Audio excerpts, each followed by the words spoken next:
ada full screen. Jadi saya tak nampak respon awak. Cuba awak kena voice up ah.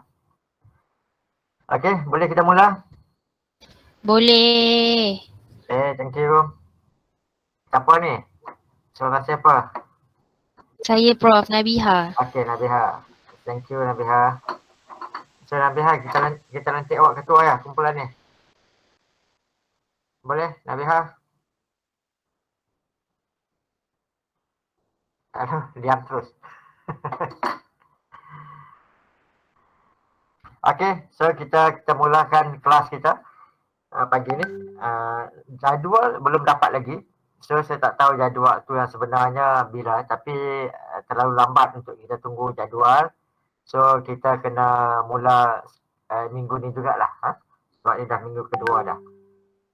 So, up to the management lah nak bagi jadual tu bila. Tapi nanti kita akan cuba sesuaikan dengan jadual baru. Kalau apa ni dah dapat jadual. Cuma setakat ni kita akan guna jadual Isnin jam 10 pagi. Okey. Boleh dengar semua? Dengar. Okey, thank you. So, khusus kita ni tentang crisis in organisation. So, crisis ni is a very familiar and partly of the organisation. Mostly of the organisation, semua akan hadapi crisis. Not even organisation, ourselves pun ada crisis. Crisis kita kata crisis diri, self crisis. In fact, antara negara yang paling banyak rakyatnya menghadapi krisis ialah di Jepun. Di Jepun, di mana cost of living very high, they cannot afford, and so mostly the highest suicidal case dalam dunia ialah di Jepun, di Tokyo. Terjun bangunan dan sebagainya. Because cost of living very high, a lot of pressure. Bayangkan di Jepun tu, di Tokyo tu sewa rumah saja RM10,000. Ada 5-6 tahun dulu ada kawan saya pernah bekerja di Tokyo. Gaji dia RM35,000 sebulan masa tu. Tapi dia beritahu saya, simpanan yang dia boleh buat every month yang lebih kurang RM300 saja. Can you imagine that? Sewa rumah RM10,000. Nasi kosong RM35 satu. Satu pinggan nasi kosong. Tak campur lauk lagi tu. Kemudian dia punya transportation, dia punya school fees, anak-anak dia semua. So, RM35,000 tu dia boleh simpan RM300. So, sebab itu kes suicidal ni paling banyak di Tokyo, iaitu because of the economy factors, because of the social factors, pressure dan sebagainya. So, itu dalam diri kita individu. Dalam organisation pula, a lot of crisis berlaku, iaitu apabila sesuatu organisation itu collapse, tak mampu lagi nak berfungsi, tak mampu lagi untuk meneruskan kegiatan dia. Tak boleh bayar gaji, ramai orang berhenti, banyak accident, turnover very high, sale very low, and itu semua adalah indikator krisis dalam organisation. Kadang-kadang setengah organisation tu dia duit banyak, tapi accident selalu banyak kan. Kadang-kadang satu hari sampai 4-5 accident berlaku kan dalam kejadian accident dalam tempat kerja. So itu semua adalah krisis kan. Tapi bagi syarikat-syarikat swasta organisation, krisis yang paling banyak, indikator yang paling banyak yang berkaitan dengan krisis organisation ialah apabila organisation tu tak mampu lagi untuk bayar gaji.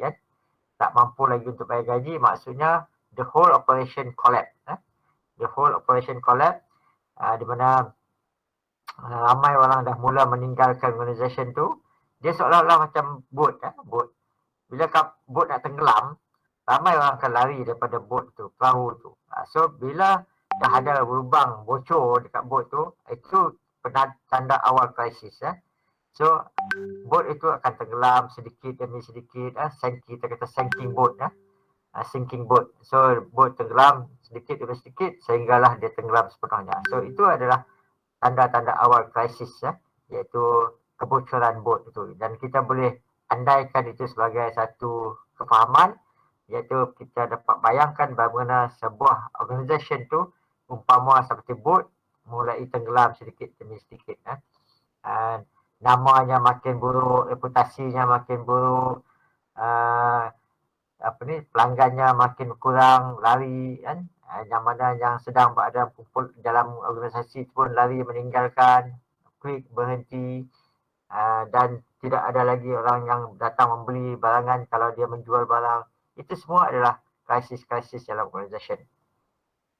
So, bila awak bekerja besok, especially if you dalam HR department, so ini adalah salah satu tugas awak yang paling utama, iaitu menjaga krisis dalam organisasi.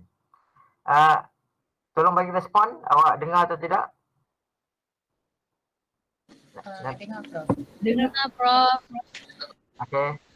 So you have to give me respond dalam 5 minutes atau 10 minutes supaya saya tahu yang awak sedang mendengar. Okay, we go to next slide. So bila kita menghadapi krisis dalam organisasi, krisis organisasi, ada dua perkara yang selalunya akan diberi perhatian oleh manager dan sebagainya.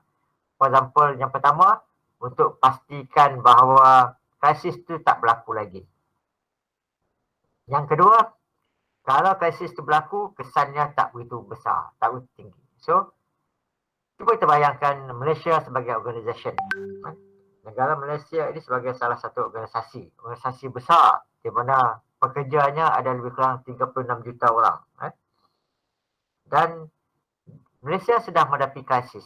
Seperti juga negara-negara lain, Malaysia sedang menghadapi krisis COVID pandemic 19, iaitu COVID-19. Tapi kita sekarang dah peringkat 3, iaitu pandemik. Iaitu peringkat di mana peringkat yang paling kemuncak krisis tu dah berlalu.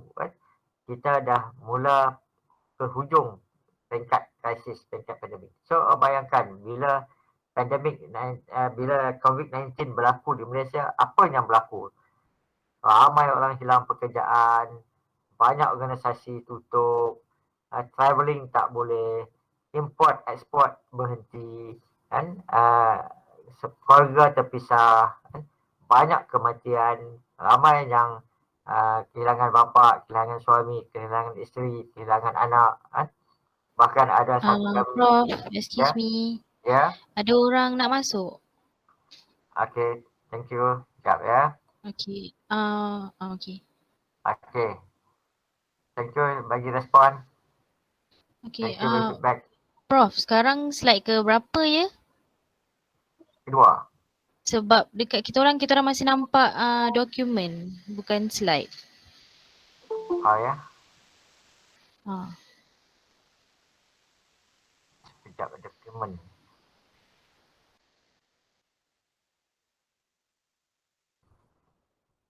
Okay, ni awak nampak apa?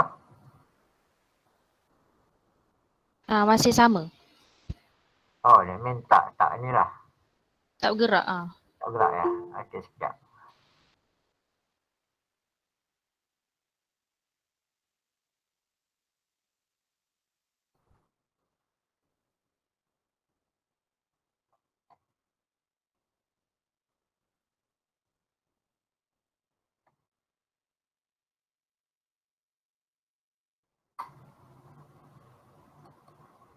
Okay, yang ini awak nampak apa? Dah nampak slide dah. Okay, to plot the process Nampak slide? To plot the process. Okey, nampak dah Prof. Betul, okay. So, kalau kita bayangkan Malaysia sebagai satu organisasi apabila Malaysia menghadapi krisis COVID-19, banyak benda-benda telah berlaku, perubahan yang sangat berlaku, memberi kesan yang sangat ketara pada negara kita Malaysia. Ekonomi kita merudum, banyak orang hilang pekerjaan, banyak kematian yang berlaku, ekspor, aktiviti sosial terhenti, aktiviti ekonomi tersekat, bahkan very limited, hanya pihak tertentu saja yang boleh keluar, yang lain semua berkurung dalam rumah. Itu semua adalah krisis-krisis yang berlaku. Cuma kalau kita dapat bayangkan bahawa kita sekarang ni peringkat akhir krisis. Tapi belum berakhir sepenuhnya krisis.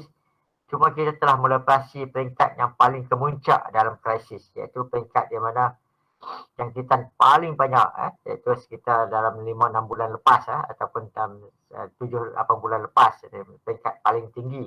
Tapi sekarang dah mula menurun. Tapi kita perlu berhati-hati kerana krisis belum berhenti sepenuhnya. Kita masih menghadapi krisis. Dan krisis itu mungkin boleh meningkat semula dengan ada varian-varian baru dan sebagainya. So, kerajaan Malaysia ataupun mana-mana organisasi yang sedang menghadapi krisis, mereka akan membuat dua perkara ni. Yang pertama, mereka mesti memastikan bahawa krisis tak berlaku lagi. Try to keep them from reoccurring again. Maksudnya krisis tu tak akan berlaku lagi. Jadi banyak tindakan-tindakan yang perlu kita ambil seperti menjaga SOP, menjaga kebersihan, vaksin. Tak mau anti-anti vaksin tu, kita nak semua orang vaksinate. Yang kita nak maybe kalau ada booster, maybe every one of us nanti akan dapat booster supaya menjamin virus tu tak menyerang kita lagi. Ataupun yang kedua, kerajaan atau KKM atau mana-mana organisasi mesti memastikan kalau berlaku krisis tu lagi, dia tidak memberi kesan yang seteruk yang dahulu. Sebab itulah kerajaan dia cuba memperkenalkan booster, iaitu vaksin penggalak, iaitu booster ketiga, untuk memastikan bahawa kalaulah virus tu menyerang lagi sekali, kita di Malaysia ini akan terselamat daripada kena jangkitan yang lebih teruk. Ataupun sekurang-kurangnya kalau kita kena tahap 1, tahap 2 saja. Kita tak akan kena tahap 3, tahap 4. So ini adalah dua broad approaches to manage the crisis. So every one of us, KKM, kementerian, dia ada dalam pemikiran mereka perkara ni. Try to keep them from reoccurring again, mitigate or soften the impact of the crisis when it does occur. So ini adalah dua perkara. Jadi bila awak besok bekerja dan awak tahu awak menghadapi krisis, ini adalah dua prinsip yang sangat penting yang awak perlu lakukan. Yang perlu awak ingat, iaitu bagaimana menghadapi krisis. Okey, sekarang saya slide 3. Betul tak definition of crisis? Betul. Betul. Okay, thank you. So, bila kita nak study tentang krisis, kita nak belajar tentang krisis, kita perlu mulakan dengan definisi of crisis.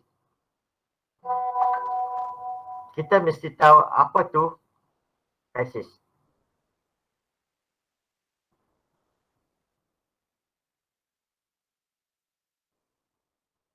Yang pertama sekali, crisis is a low probability. Low probability. Maksudnya krisis itu adalah sesuatu yang boleh berlaku, tapi bukan selalu.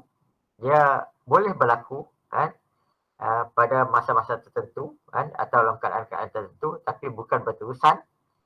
High impact event, maksudnya krisis yang memberi kesan yang sangat besar, high impact, yang threaten the viability of organization, yang memberi kesan kepada satu organisasi dan menyebabkan berbagai sebab, punca, kesan, resolusi, sehingga memberi perubahan keseluruhan kehidupan kita. So itu definisi krisis.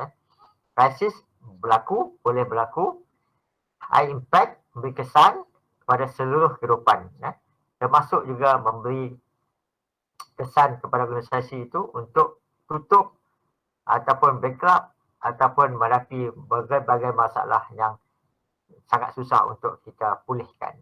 So ini adalah definisi of crisis Pearson and Clare 1998. Dan kalau kita lihat dari segi ini, yang empatnya,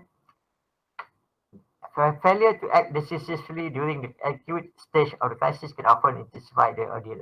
So maksudnya kalau kita gagal untuk menangani krisis, gagal untuk menghadapi krisis, gagal untuk melawan krisis, contohnya COVID-19, dia akan memberi kesan yang sangat teruk kepada negara kita ataupun kepada organisasi-organisasi kita.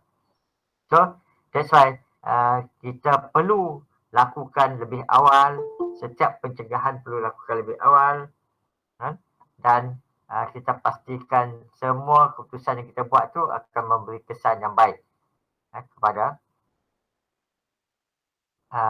organisasi. Okey. Betul lah, kita masih dekat definition of crisis ni. Ada 4. Betul. Okey, terima kasih. Timothy Kuhn pula, dia mengatakan krisis ini adalah threaten important expectancies of stakeholders and can seriously impact organisation performance and negative outcome. So, Kuhn mengatakan bahawa krisis dapat dikenal pasti apabila berlaku sesuatu impact pada organisasi, khususnya performance dan negative outcome. Maksudnya, kalau sesuatu organisasi itu menghadapi performance yang menurun, performance yang menurun awak tahu iaitu mungkin jualannya menurun, pelanggannya lari, ramanya semakin buruk, tak megah seperti dahulu. So kita kata itu performance. Maksudnya kalau performance menurun dan dia meningkatkan kesan yang negatif, kau bayangkan kalau nama makin buruk, tentulah orang akan lari. So kesan negatif makin besar. Pendapatan semakin kurang. So kalau pendapatan semakin kurang, kita tak boleh nak menjalankan berbagai aktiviti pembersihan. Jadi kampus kita semakin kotor contohnya, atau organisasi kita semakin kotor, tak terurus, pekerjanya dah lari. So itu adalah definisi krisis oleh Kuhn. So kalau dalam soalan besok kita tanya definisi of crisis, so awak kena jawab dari segi impact, awak kena jawab dari segi performance, awak kena jawab dari segi negative outcome, ataupun awak kena jawab dari segi indikator-indikator yang menjurus kepada negative impact. Ini adalah so awak bayangkan, so dengan COVID-19 tu apa yang berlaku? Semua yang disebut berlaku. Performance kita menurun, business kita menurun, aktiviti sosial kita menurun, negative outcome makin banyak, ramai orang mati, ramai orang meninggal, ramai orang kehilangan mak, bapak, anak, adik, abang dan sebagainya kan. So business tak jalan, banyak organisasi tutup, company tutup, dan pekerja dibuang, tidak ada pekerjaan dan sebagainya. Ramai orang yang bunuh diri, suicidal kan. Awak tengok kes-kes suicidal masa COVID-19. Ramai juga yang ini, berbanding dengan waktu biasa. Itu semua adalah negatif outcome yang berlaku apabila COVID-19 berlaku. Okay, so kita masih dekat definition of crisis. The crisis is the event that has low probability occurring, but should it occur, it has negative impact on organization. Sama So ini kita kata dia sama juga dari segi definisi dia, iaitu negative impact. So dan kadang-kadang negative impact yang berlaku tu sangat cepat. Contohnya kita tengok COVID-19 dia bermula dengan berapa 5 orang, 10 orang, lepas orang naik beratus orang, naik beribu orang, ratusan ribu, dan sekarang kita dah 2 juta orang yang dah kena COVID-19. So ini adalah kesan dia. So dia akan meningkat dengan sangat cepat. So kadang-kadang sampai kita tak dapat bersedia dengan apa yang berlaku. Tiba-tiba kita kena lockdown. Kita dikawal pergerakan, solat kita dijarakkan, bahkan masjid ditutup, surau ditutup, kuil dan sebagainya mungkin juga ditutup. So kita dapati bahawa banyak kehidupan sosial kita tersekat atau terhalang disebabkan oleh COVID-19. Dan begitu juga dengan banyak pekerja-pekerja asing yang tak boleh masuk ke dalam negara kita, tak boleh keluar. Itu telah mewujudkan satu masalah sosial yang sangat hebat. Kita dapati kes jenayah juga meningkat kerana apabila orang menghadapi masalah ekonomi, pendapatan tak ada, kes jenayah meningkat. So ini adalah antara punca-punca COVID-19. Okey, ada banyak jenis krisis dalam organisasi ini. dalam organisasi ataupun dalam sebuah negara yang so accident seperti yang kita bincang tadi, accident berlaku dengan sangat banyak, iaitu accident dalam pekerjaan. Accident dalam tempat pekerjaan berlaku, itu merupakan krisis. Sebab kalau accident terlalu banyak berlaku, dia memberi kesan finance, kesan kewangan ke organisasi itu. Terpaksa bayar pempasan, terpaksa bayar saman dan sebagainya. So, ataupun terpaksa membeli mesin baru atau terpaksa invest kepada terpaksa buat investment baru, termasuk juga mencari pekerja-pekerja baru disebabkan oleh accident. So, accident adalah satu tanda awal krisis. Tapi mungkin dia belum mencapai tahap krisis, tetapi itu adalah indikator awal. Product safety and health incident. So, dari segi contohnya awak pernah dengar satu syarikat pengeluar bahan kosmetik. Tiba-tiba dalam bahan tu ada bahan yang boleh merosakkan muka. Itu adalah product safety and health incident. So kita katakan itu adalah satu krisis yang sangat besar, iaitu bayangkan dari segi keselamatan orang yang menggunakan produk-produk kosmetik itu. Skandal. Contohnya macam kerajaan Malaysia. Kerajaan Malaysia menghadapi skandal rasuah. Itu adalah krisis disebabkan oleh skandal rasuah 2.5 billion, 2.5 ke 2.6 billion oleh Datuk Seri Najib. Nama kita teruk kalau kita pergi negara-negara lain, people talking about the biggest corruption in the world.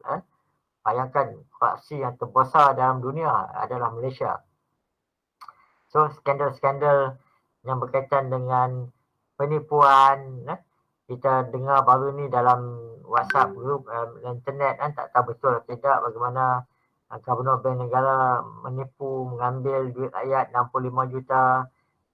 So itu semua adalah skandal-skandal yang berlaku. Tapi oleh kerana sekarang kita ada social media, every one of us kita dapat tahu, dia orang tak boleh melindung lagi. Kalau zaman dulu mungkin dia boleh lindung 2.6 billion ataupun mengambil 65 juta duit rakyat, duit orang ramai, ataupun mengambil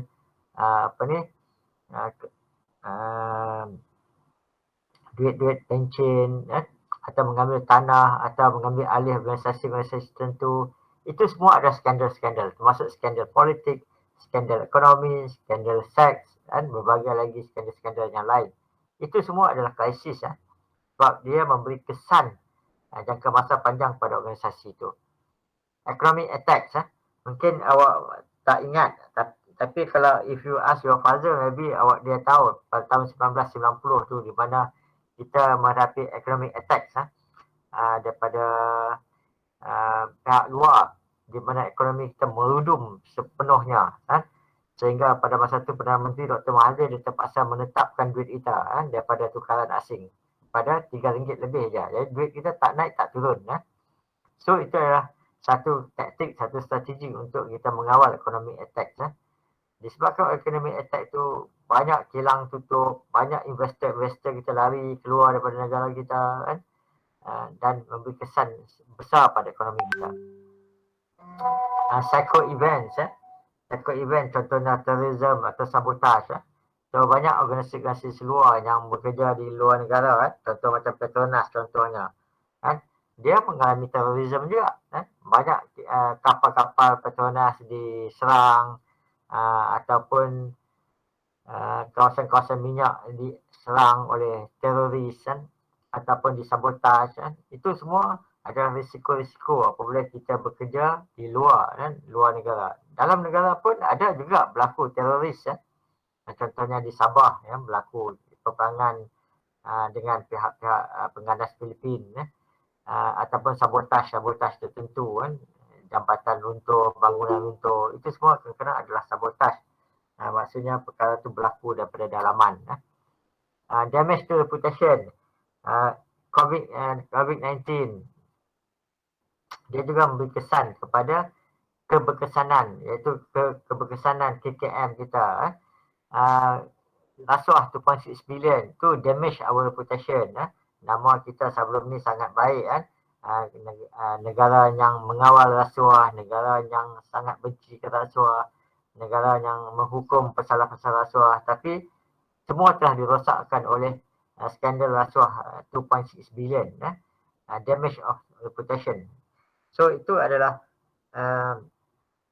dekat awal krisis di mana kerajaan kita terpaksa mengambil tindakan awal untuk menghentikan reputasi rosak itu. Information attack kan. Ini juga adalah satu krisis yang baru kan. Kita tengok sekarang ni banyak penggunaan social media di mana apabila virus menyerang dalam internet dan sebagainya, dia akan keluar berbagai information yang kita tak mahu kan. Information lucah, information yang berkaitan dengan perjudian dan sebagainya, dia masuk dalam telefon-telefon kita. So itu adalah information attack. Itu banyak hackers kita kata hackers yang yang manipulate telefon atau social media kita dengan maklumat-maklumat yang kita tak mahu. So itu akan masuk. Scammer, itu semua adalah information attack. Scammer kan, di mana kita diberi maklumat tertentu untuk kita respon dan mereka dapat mengambil duit kita. Natural disaster kan, tsunami berlaku kan 2014. Tsunami berlaku sehingga memberi kesan kepada keseluruhan penduduk negara kita dan dunia. Pembakaran hutan di Indonesia sehingga memberi kesan kepada seluruh negara Asia, asap-asap yang keluar, ataupun gunung berapi meletus, ataupun banjir besar. Itu semua adalah natural disaster yang berlaku dan itu menjadi kesan krisis. Contohnya nanti bulan 12 nanti kita akan menghadapi banjir monsun di negara-negara utara, Kelantan, Terengganu, Perak, semua akan menghadapi banjir besar. Itu adalah natural disaster.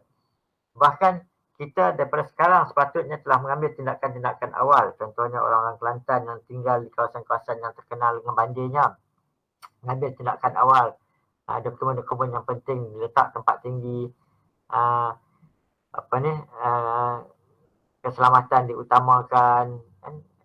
Kalau mula hujan, mungkin start berpindah. Itu semua adalah tindakan-tindakan awal yang kita perlu buat sebelum betul-betul krisis itu berlaku kan. Disebabkan oleh natural disaster. Operational problem. Contohnya pemindahan minyak. Kita bawa minyak dalam kapal besar, tiba-tiba kapal tu bocor atau kapal tenggelam. So minyak tu habis tertumpah dalam laut. Itu adalah disebabkan operational problem, masalah-masalah operasi.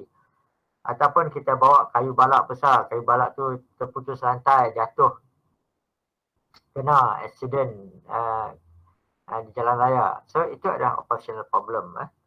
Ataupun kita membuat bangunan tinggi, tinggi 54 tingkat, 64 tingkat, tiba-tiba bangunan tu collapse, runtuh. Itu operational problem. Itu juga melibatkan krisis-krisis yang berlaku disebabkan operational problem. Negative publicity, itu juga adalah satu krisis. Seperti juga macam tadi, nombor 6, damage of reputation. Di mana disebabkan oleh perkara-perkara yang negatif yang berlaku, maka kita akan mendapat negative publicity. Banyak orang talking about 2.6 billion. Bahkan tu dah jadi joke sekarang ni. Pergi negara-negara mana seluruh dunia pun kita talking, you from Malaysia? Oh, Malaysia, 2.6 billion. Jadi people know about 2.6 billion. The biggest corruption in the world. So, contoh macam dulu kita pergi ke Indonesia, kita selalu ketawakan Indonesia dan Thailand. Korupsi terlalu banyak. Duit bawah meja lah, dekat immigration dah kena bayar rasuah dan sebagainya. Tapi bila kita pergi negara mereka sekarang ni, kita pergi Indonesia, pergi Thailand, dia orang pula bercakap dengan kita, 2.6 billion, 2.6 billion. Kita terpaksa tutup muka lah, malu lah dengan reputasi yang berlaku seperti itu. So, apabila reputasi negatif, negatif publicity dibagi pada ni, dengan sendirinya dia akan berkesan kepada bisnes negara kita. Orang tak akan mau nak berniaga dengan kita, orang tak akan datang untuk merancung negara kita kerana terkenal dengan korupsi yang terbesar dalam dunia kan. So ini adalah antara contoh-contoh krisis yang berlaku dalam organisasi. Ada banyak lagi krisis-krisis yang berlaku dalam organisasi. Selain daripada 10 perkara ni kan, mungkin kita pernah dengar tentang attack virus attack dekat komputer kan. Itu memberi kesan kepada keseluruhan ataupun mungkin kematian ataupun pergaduhan family bergaduh, family organisasi bisnes di mana family bergaduh, mak bapak kan bergaduh. Itu adalah krisis dalam organisasi kan. Banyak-banyak business family ini kadang-kadang tak dapat bertahan lama because pergaduhan antara adik-beradik kan. Itu adalah antara krisis-krisis yang berlaku dalam organisasi. So, awak sebagai managers atau awak sebagai human resource department, you should aware about the crisis. Because krisis ini adalah duit kan. Jika krisis berlaku, maksudnya that will definitely will cost you kan. Itu akan memberi kesan financial kepada organisasi awak kan. Apa saja krisis yang berlaku, contohnya yang 10 ini, dia akan melibatkan duit di mana awak terpaksa belanja, awak terpaksa keluarkan duit untuk contohnya mengatasi aksiden, mewujudkan produk baru kan yang lebih selamat, untuk menghalang skandal berlaku, iaitu awak you have to pay lawyers kan, sistem mahkamah disebabkan oleh skandal-skandal yang berlaku, economic attack kan, dia ambil kesan kepada profit, keuntungan ya. So itu semua adalah money. So that's why dia orang kata crisis is money ya. So make sure that you avoid crisis, make sure awak cuba kurangkan kesan sebanyak mungkin akibat krisis yang berlaku. Setakat ni dengar? Atau ada soalan? Dengar Prof. Okey. Okay, so awak boleh bayangkan perkara-perkara yang lain, yang krisis-krisis yang lain yang boleh berlaku dalam negara kita, dalam organisasi kita, dalam family kita, kan? Dalam diri kita sendiri. Kan? Contohnya krisis yang berlaku dalam family. Berlaku perceraian, berlaku pergaduhan family, kan? Adik, abang tak bertegur siapa. Itu semua adalah krisis dalam family. Krisis individu, awak tak boleh buat keputusan, awak rasa lemah, awak rasa sakit, tak bersemangat, awak tidak rasa nak hidup, atau awak menghadapi berbagai-bagai masalah yang awak tak boleh selesaikan, sehingga awak terpaksa minta pertolongan orang ketiga. Maka itu semua adalah krisis-krisis dalam kehidupan, krisis-krisis dalam diri kita. Bahkan every one of us sentiasa atau akan menghadapi krisis. Cuma yang membezakan kita dengan orang lain ialah bagaimana cara kita menghadapi krisis itu. Ada setengah orang tak buat apa-apa. Ada setengah orang melawan balik. Ada setengah orang bertenang. Ada setengah orang membuat berbagai strategi untuk menghadapi krisis itu kan, atau melawan krisis itu. Itu semua adalah antara strategi-strategi yang awak boleh lakukan untuk menghadapi krisis itu. Jadi awak dan orang lain kan, adalah berbeza dari segi cara awak menghadapi krisis. Krisis dalam family, krisis dalam diri, krisis dalam keluarga, krisis dalam kampung, krisis dalam negara, krisis dalam organisasi, krisis dalam masyarakat, semuanya berlaku. So, apa definisi krisis? High impact, dia memberi kesan yang sangat mendalam dan negative outcome kepada diri, negara atau organisasi itu. Itu adalah antara contoh-contoh krisis yang berlaku. So, awak boleh bayangkanlah bagaimana satu-satu family itu menghadapi krisis. Bagaimana seseorang itu menghadapi krisis. In fact, krisis ni adalah bagus jika kita dapat mengawal dia. Tapi kalau kita tak dapat mengawal krisis, it become worse, the worst enemy. Itu adalah musuh utama kita.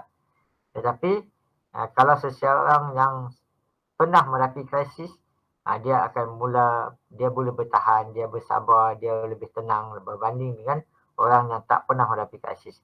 Awak bayangkan anak tunggal, tak pernah hidup susah, tiba-tiba mak bapak meninggal. So, bagaimana dia nak hidup? Bagaimana nak teruskan hidup? Dia tak pernah dilatih untuk hidup berdikari dan sebagainya. Itu adalah krisis utama paling besar.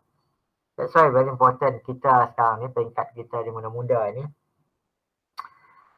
you must expose yourself to every environment, every organisation. Dapatkan pengalaman sebanyak mungkin. Pengalaman yang senang, pengalaman yang susah, pengalaman yang penting sekali ialah pengalaman berdikari. Saya selalu tanya soalan ni pada pelajar-pelajar saya, termasuk pelajar-pelajar PhD, orang tua dan sebagainya. Dan saya nak awak jawab jujur soalan saya ni. Awak tak perlu jawab dalam grup ni. Yang penting awak jawab dalam hati awak. Kalau jawapan awak yes, alhamdulillah. Kalau jawapan awak no, that you in trouble. Awak akan hadapi masalah. Okey. Soalan dia macam ni.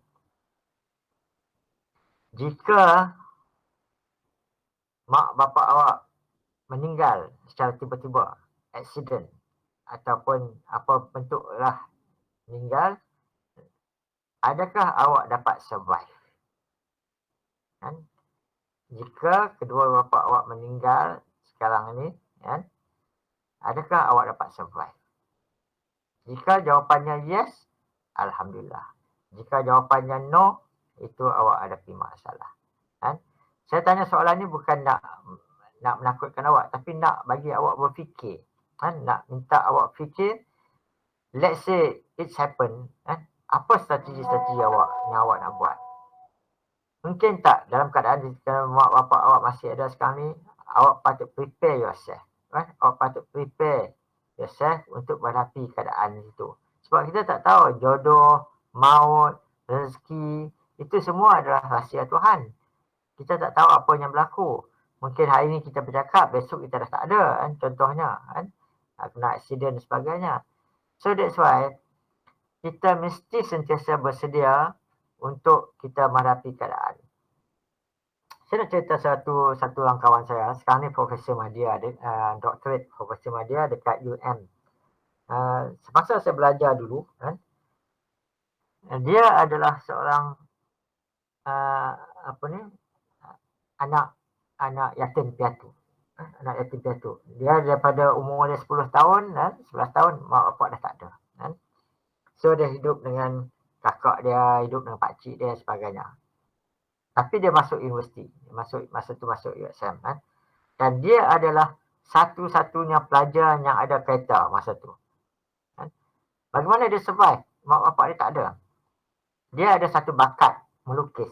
Daripada umur dia 10 tahun, 11 tahun, memang daripada kecil dia memang dia suka melukis. Jadi dia menjual lukisan-lukisan dia buat poster, dia buat kad raya, dia buat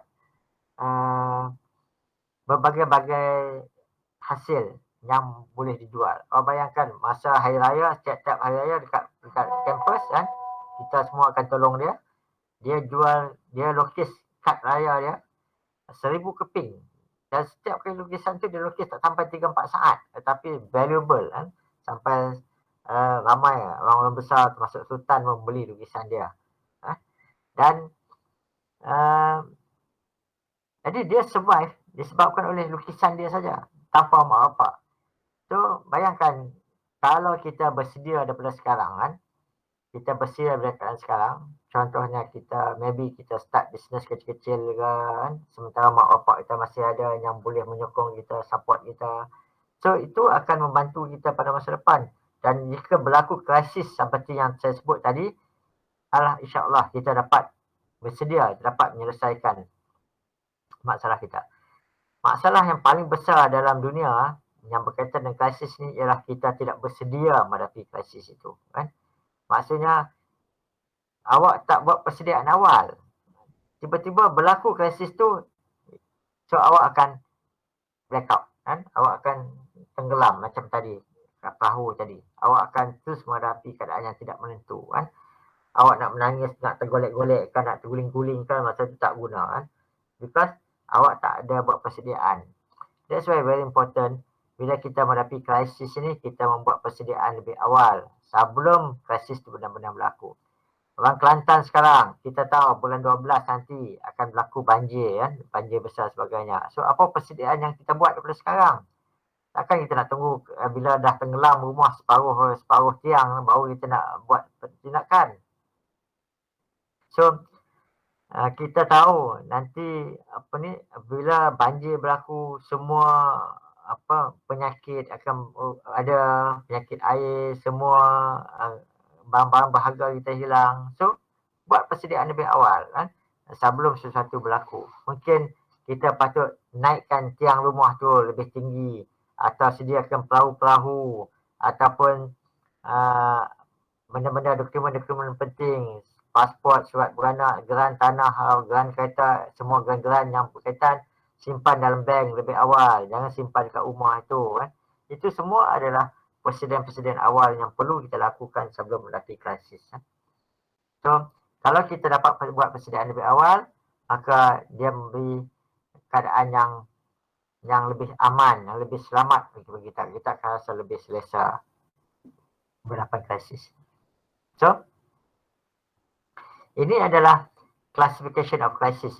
When organization is attacked, when things go bad, when the organization is misbehave. Ini seperti yang saya kata tadi lah. Sebelum betul-betul krisis itu berlaku, kita buat persediaan lebih awal. Kalau kita tahu organisasi kita terdedah kepada attack luar, kan? Contohnya organisasi kita ni selalu kena virus attack. So, apa yang kita perlu buat? Mungkin kita perlu siapkan kita kata antivirus dalam organisasi kita supaya besok tidak ada masalah. When things go bad, maksudnya kita tahu sesuatu yang buruk akan berlaku kan. Contohnya kita tahu ada orang-orang tertentu yang akan mengambil rasuah, ada beberapa barang produk kita hilang, ada pihak-pihak tertentu cuba nak merosakkan reputasi syarikat kita when things go bad. So, what is your preparation? When organization misbehave, apabila kita tahu owner ataupun board of directors kita akan menghadapi masalah. Contohnya macam FGV, Felda. Kita tahu dulu sebelum kalau syarikat tu disahamkan, FGV disahamkan, dia akan beri kesan kepada kebanyakan pelabur-pelabur ataupun peneroka-peneroka. So, itu adalah salah satu contoh bagaimana organisation misbehave. Dia beri kesan kepada keadaan ni. Contohnya macam Felda.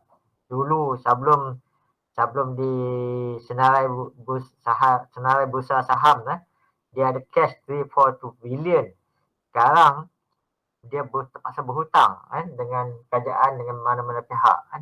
So, itu adalah contoh-contoh bagaimana organisation misbehave yang berkesan kepada keseluruhan. Okey, ini adalah life cycle of crisis. Kita tengok yang pertama precondition. Precondition tu kita tahu dah.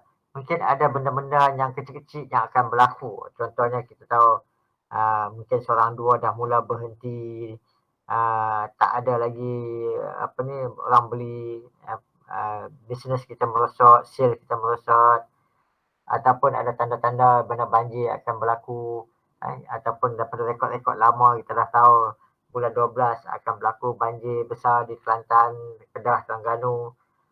Itu semua adalah precondition yang boleh kita ramalkan, yang boleh kita buat persediaan. Dan disebabkan oleh precondition tu, kita akan dapati ada trigger event yang mungkin berlaku. Trigger event ni ialah event-event yang mungkin berlaku. Kita kena, contohnya di Kelantan, ada tanah runtuh berlaku. Ataupun di sebelah Kedah sana, ada banjir kecil berlaku. Itu semua adalah trigger-trigger event yang akan berlaku. Kita tahu contohnya rasuah, sebelum rasuah berlaku 2.6 billion, ada banyak kes-kes yang lain kan, yang mana kita boleh ramalkan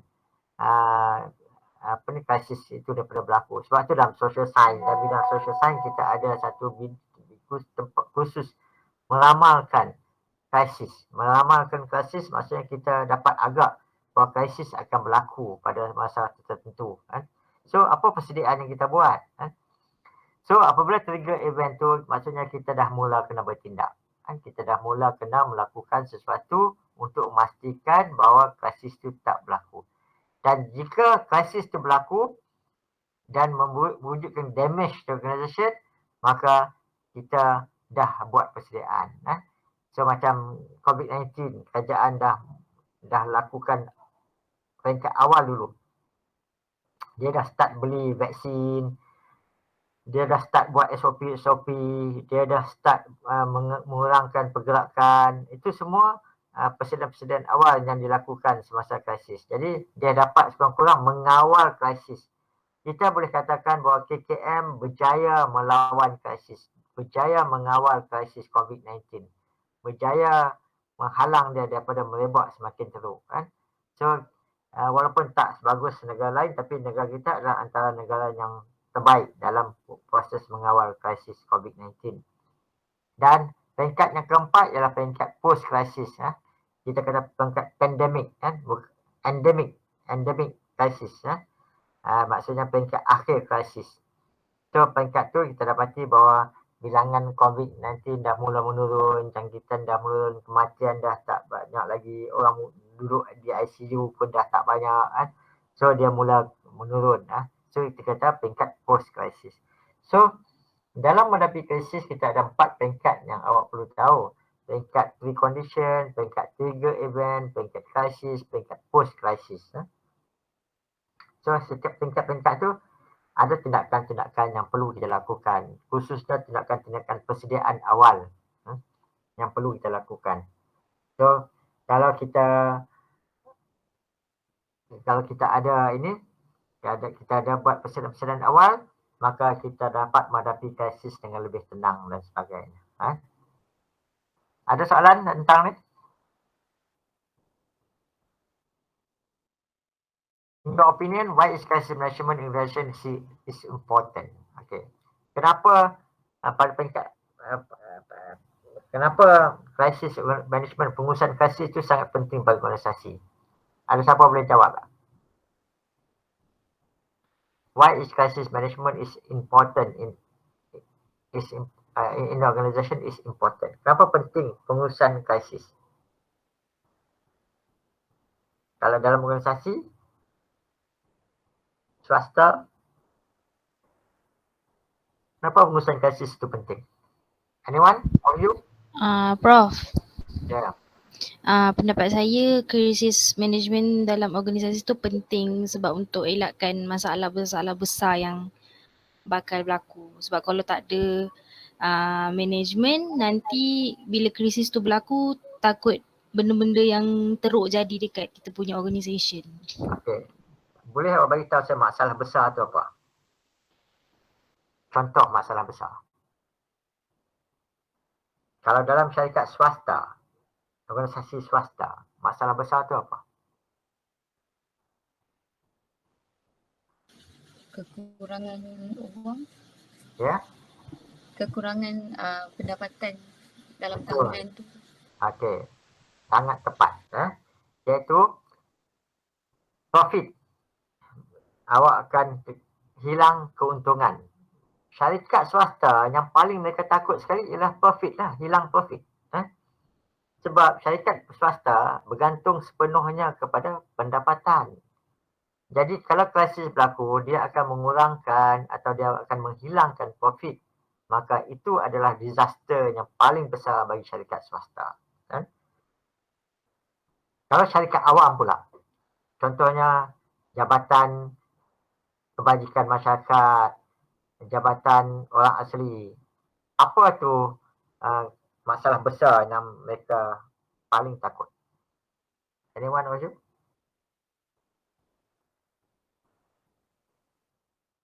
Ada siapa tahu?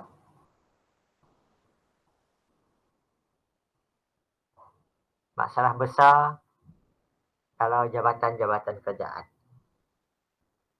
Isu skandal ke sir? Ya? Isu skandal. Isu skandal. Oh dah, okey, itu memang inilah masalah besar, tapi apa dia kesan yang paling besar yang syarikat-syarikat awam takut? Kalau syarikat-syarikat swasta hilang profit. Kalau syarikat-syarikat awam apa dia? Hilang kepercayaan daripada Betul. orang awam. Betul, tepat sekali. Apabila hilang kepercayaan kepada orang awam, ia akan sendirikan menjejaskan kerajaan dan dengan sendirinya mungkin pada penggal hadapan kerajaan itu akan hilang kan, sebab tak dapat undi kan. So itu yang paling penting, iaitu keyakinan rakyat kepada jabatan kerajaan. Jadi kalau kehilangan kepercayaan tu, maka dengan sendirinya kerajaan tu akan terkesan. Maka pada pilihan raya akan datang, mungkin kerajaan tu akan bertukar tangan. Disebabkan oleh rakyat hilang kepercayaan kepada kerajaan tu. Sebab tu bila berlaku rasuah 2.6 bilion Datuk Seri Najib, mereka terpaksa ambil tindakan cepat menghentikan Datuk Seri Najib daripada menjadi Perdana Menteri kan, diganti dengan orang lain. Kenapa? Because takut hilang kepercayaan rakyat. Jadi kalau hilang kepercayaan rakyat, hilang negara luar memandang serong, rakyat tak percaya lagi, dengan sendiri yang nanti parti itu akan hilang kan, kalah dalam parlimen. Tapi macam kes kita tengok kes Datuk Seri Najib kan, because kes Datuk Seri Najib, UMNO hilang keyakinan rakyat sehingga terpaksa kerajaan bertukar kepada PH Pakatan Harapan pada masa itu kan. So sekarang ni nampak kalau kita tengok pilihan raya di Melaka, nampak masih ada kepercayaan balik kan kepada kerajaan UMNO pada masa sekarang lah di Melaka kan. Tapi kita tak tahu. Tapi kalau krisis berlaku sekali lagi seperti 2.6 bilion ataupun kepercayaan orang kepada tabung haji kan, dan sebagainya, atau kepercayaan kepada amanah saham, atau kepercayaan kepada mana-mana agensi kerajaan yang lain kan, maka dengan sendirinya akan menjejaskan kepercayaan kepada kerajaan. So itu yang syarikat-syarikat awam ataupun jabatan-jabatan awam sangat risaukan. Sebab tu mereka selalu meningkatkan servis, kualiti perkhidmatan ditingkatkan, banyak idea-idea baru untuk menolong rakyat kan, dilakukan. Semuanya untuk menarik kepercayaan, meningkatkan kepercayaan orang awam kepada satu-satu syarikat tu. Berbanding dengan syarikat swasta. Syarikat swasta kadang dia tak peduli pun kan. Orang nak percaya tak percaya itu masalah dia tak penting. Tapi yang dia penting ialah orang beli tak beli produk dia kan. Kalau orang tak percaya, orang tak belilah kan. So bagi mereka profit tu very important. Jadi because profit tu yang akan memastikan syarikat tu terus wujud. Kalau profit tak ada, orang berniaga tak ada untung, so macam mana syarikat tu nak terus wujud? Terpaksa syarikat tu dijual. Contoh macam Proton. Dah tak ada lagi pembeli Proton, tak ramai yang ni, terpaksa rugi sepanjang tahun, maka syarikat Proton terpaksa dijual kepada pelabur Cina. Jadi pelabur Cina sekarang menguasai Proton kita. So that's why crisis management is very important pada syarikat-syarikat, sama ada syarikat awam atau syarikat swasta.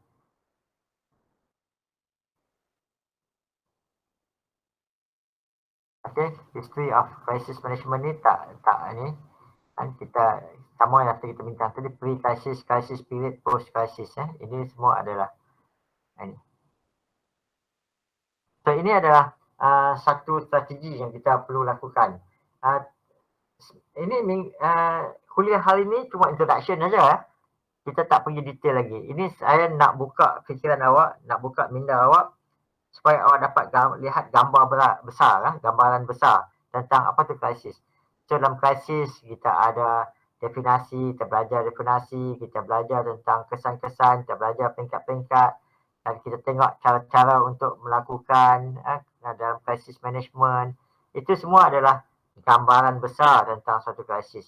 So awak dapat bayangkan selepas kuliah ini tentang rupa krisis, bagaimana kesan-kesan krisis, bagaimana cara-cara awal untuk bertindak menghadapi krisis, iaitu mungkin menggunakan normal operation, emergency response, macam COVID kita menggunakan emergency response, atau interim processing, iaitu mewujudkan berbagai peringkat-peringkat temporary sehingga normal. Contohnya kita wujudkan SOP tertentu sehinggalah ke peringkat normal, dan selepas tu kita akan mula mengurangkan SOP. Contohnya SOP solat. Dulu tak boleh masjid, sekarang dia dah buka pada 500 orang, sekarang dia dah buka kepada 1,000 orang contohnya. So itu adalah interim processing yang dilakukan untuk menghadapi ini krisis. Okey. Ini adalah tindakan yang pertama yang kita perlu lakukan bila kita menghadapi krisis. Signal detection.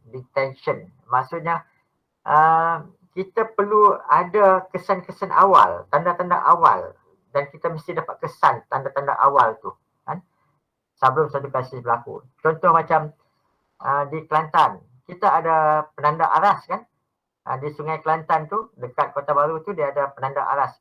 Kalau air naik dekat tanda aras tu maksudnya berjaga-jaga kan, air akan banjir besar akan berlaku. Itu adalah signal detection yang boleh dilakukan. Contohnya penanda aras air sungai Kelantan tu. Ataupun kita ada indikator-indikator lain. Contohnya saham kita mula menurun, bisnes kita mula menurun.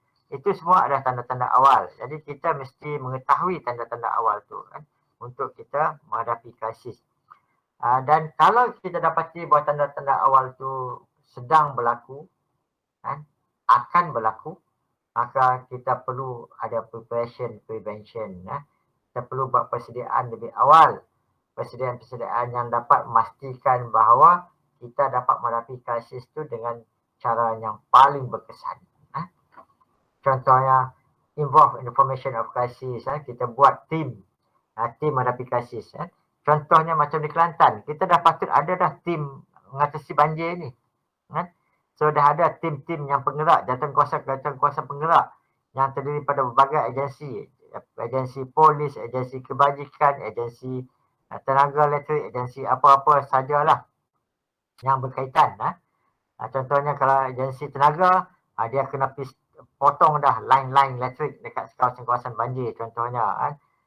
Kalau polis atau dia dah sediakan bot untuk membawa orang keluar. Itu semua adalah prevention yang perlu dilakukan sebelum krisis itu betul-betul berlaku. Contain damage, kita pastikan bahawa damage itu tak berterusan, tak menjadi semakin besar. So ini adalah tindakan-tindakan susulan awal yang perlu kita buat supaya damage itu tak menjadi lebih teruk. Recovery, maksudnya kita dah mula krisis itu dah selesai, maka kita dah mula pulih, jadi kita mesti ada tindakan-tindakan untuk meneruskan proses pemulihan. Contohnya tempat persediaan mereka tinggal waktu banjir, kemudian ada usaha-usaha untuk memulihkan rumah-rumah mereka. Itu semua adalah elemen-elemen recovery. Dan kelima, kita mesti buat refleksi apa tindakan yang kita patut buat lebih elok lagi untuk memperbetulkan keadaan dan sebagainya. So ini adalah antara lesson yang kita perlu belajar daripada krisis.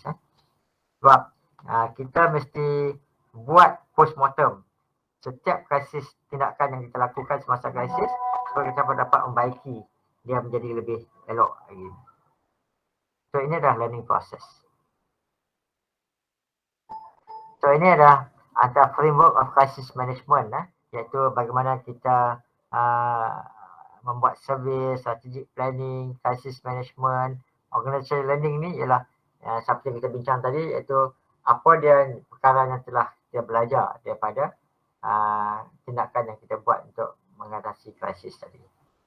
Okey, ada soalan setakat ni?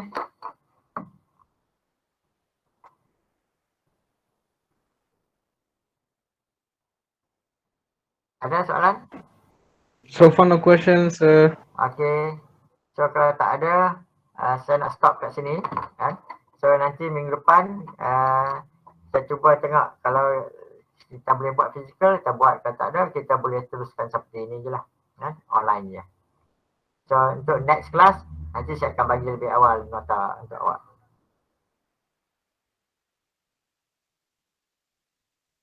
Okay, Prof. Okay. So thank you very much. Terima kasih semua. Take care. Thank you, Prof. Thank you, Prof. Thank you. Kalau awak ada apa-apa Thank you, boleh datang sir. report kat pejabat saya. Dan saya ada kat. Okay. Thank you, Prof. Okay. Thank you. Thank you. Have a nice day. Yeah.